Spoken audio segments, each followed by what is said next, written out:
Grand Rising, y'all. Happy Wednesday. Here I am again. Melissa Talks. I'm going to read my book, USSA. Well, some of it, by Melissa June. I'm going to jump right in and start where we left off. First, let me get a sip of this coffee, right?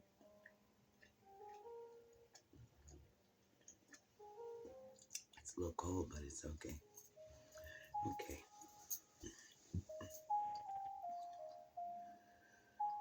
So,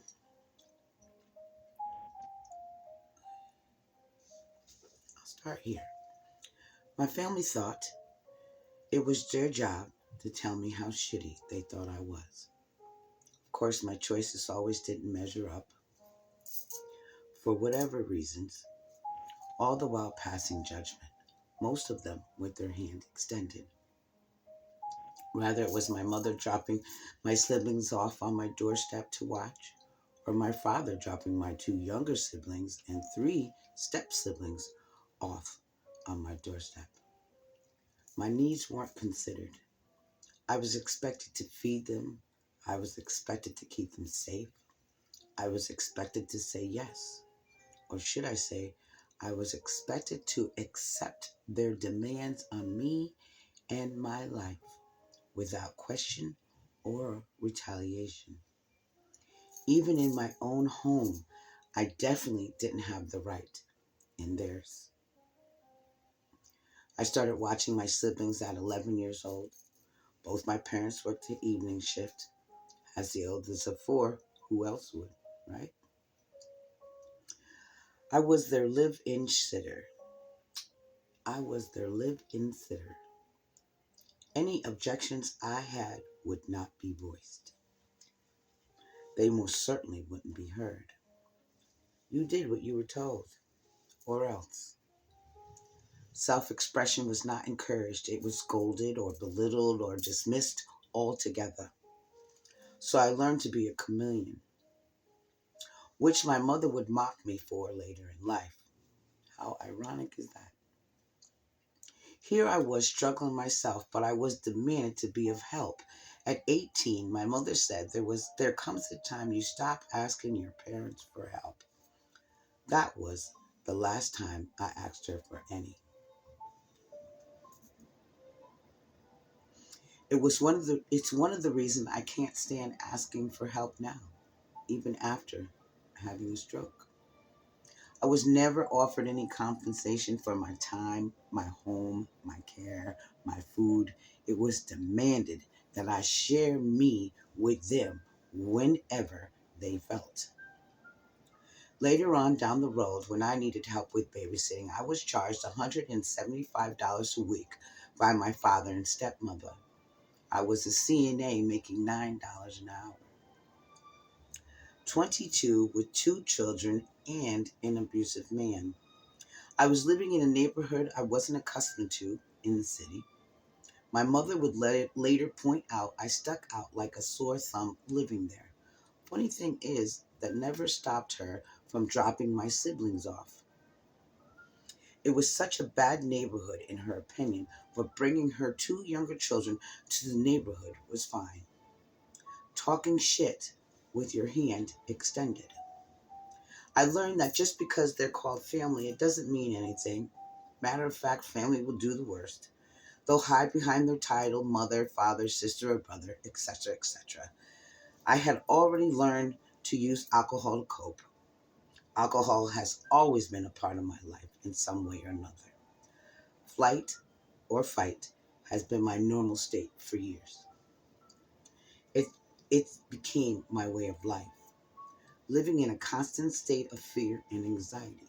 Remember, a child who grows up in DV are 50% more likely to abuse drugs and alcohol. As I mentioned earlier, they are more likely to experience anxiety, depression, eating, and sleeping disorders. I've been diagnosed with severe depression and anxiety. I remember most of the fighting between my parents, the screaming, the kicking, the hitting, the abuse. I remember being in the DV shelter with my mother and brother twice. I was in the same fucking room with my children. DV is a cycle that needs to be broken or it will be passed down generation to generation. Which brings me to my next thought. Was my grandfather abusive? Or did my father just one day become an abuser? I've heard a few times that he was hard on my uncles, especially my father. My stepmother shared that the scars my father carried on his back were from my grandfather. Nothing in depth, but I wonder, is that what caused my father to be a batterer? I didn't know my mother's father. I heard he hit my grandmother once and she left his ass that day. Again, I don't know much. Talking this deep would have never taken place in our house or in our family. The last fight between my parents was a day I'd rather forget. But at 52 years old, I can hear and see everything, just like the day it was happening. I can feel it too. I was just stepping off the school bus walking into chaos. The smell of liquor on my father's breath, the music as loud as the clubs. The song playing was directed at my mother when she walked in. The man was singing, "You better get off your high horse." That was the sign. And that shit was never fucking good. The song or the liquor. At that point, I knew what was about to go down, so I went outside. The next thing I knew, windows were shaking and my mother is being beat. Her yellow tank top now hanging on by a strap, the bedroom destroyed. My father was crazed. Sweat dripping from his brow as if he was fighting a man who broke into his house. The dressers were turned over. My mother's clothes were ripped up and makeup dumped all over them, thrown around the room. It wasn't the first time there was an incident. I'd been in the car while my dad chased my mom down Moore Street in Albany, while my mother ran door to door looking for help. I was in elementary school at the time. I've dreamt of my mother getting kicked by my father while using the blanket for protection. You know, the white blanket with the holes we all get from the hospital. It was in the apartment we stayed in when I was about 5 years old on North Pearl Street. It wasn't a dream. It was a suppressed memory. So yeah, things could get ugly. I came back in the house when I noticed the window shaking. Truth was, what the hell was I going to do? Ask him to stop? Well, that's exactly what the hell I did. I asked my father to let her go. He mumbled something about her going through his stuff. I kept repeating, "Please, just let her go," while I gently placed my hand on his chest, pushing him towards the wall. I looked at my mother full of fear and said, "Please, go." That day that day has always stuck with the 16-year-old me. As I stated earlier, growing up in DV can have many effects on your life. My mother was with my father for 15 years. She had me at 18 years old. I'm Asa, aka Melissa June. I'm going to stop there, and I wanted to explain Asa and Melissa June. Melissa June is my name. Asa was my nickname. Family calls me that. And I always thought if you spelled that, Asa, USSA. Once the first two letters, the first word of that is us. Now, I don't think that's by accident. My father and my brother, who's a year younger than me, came up with this Asa.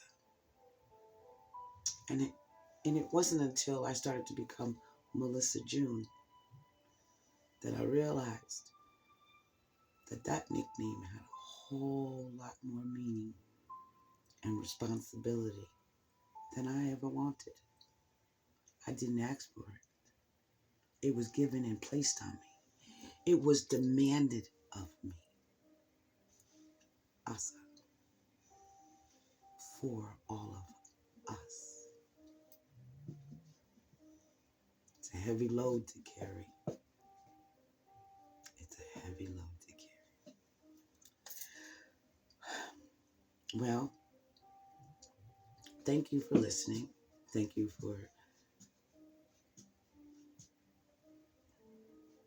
my dog is banging. Anyway, thank you for listening to my story.